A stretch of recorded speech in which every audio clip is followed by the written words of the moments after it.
ગુજરાતમાં junk food અને ખરાબ લાઇફસ્ટાઇલના લીધે યુવાઓને પણ હાર્ટ એટેક આવી રહ્યા છે. તાજેતરમાં જ વલસાડના પારડી તાલુકાના 25 વર્ષના યુવકનું હાર્ટ એટેકમાં મોત થયું. ચોંકાવનારી વિગત એ છે કે આ દક્ષિણ ગુજરાતમાં હૃદયની બીમારીથી થયેલો 5મો કિસ્સો છે. જો વાત કરવામાં આવે તો પારડી તાલુકાના 25 વર્ષીય યુવક રાજદીપસિંહ ઠાકોર તલાટી કમ મંત્રીને હાર્ટ એટેક આવતા બાથરૂમમાં અચાનક ઢળી પડ્યો હતો, જે બાદ તેને તાત્કાલિક સારવાર અર્થે હોસ્પિટલ ખાતે ખસેડવામાં આવ્યો. તબીબી પરીક્ષણમાં તેને હાર્ટ એટેક આવ્યો હોવાનું સામે આવ્યું.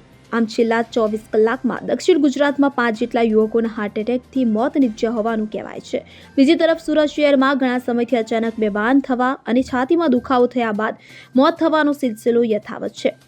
તેવા સમયે મોટા વરાછામાં 27 વર્ષીય યુવાન, સરથાણામાં 30 વર્ષીય યુવાન, લિંબાયતમાં 36 વર્ષીય યુવાન અને સારોલીમાં 41 વર્ષીય યુવાનની અચાનક તબિયત બગડતા બેભાન થયા બાદ મોત નીપજ્યું હતું. આમ 24 કલાકમાં જ આ રીતે યુવાઓ મોતને ભેટતા સમગ્ર વિસ્તારમાં ચકચાર મચી છે. Bureau report CN24 news. હવે જુઓ દેશ દુનિયાની તમામ ખબરો તમારી આંગળીના ટેરવે. ઉઠાવો મોબાઈલ અને Google Play Store પરથી ડાઉનલોડ કરો અમારી CN24 ન્યૂઝ મોબાઈલ એપ.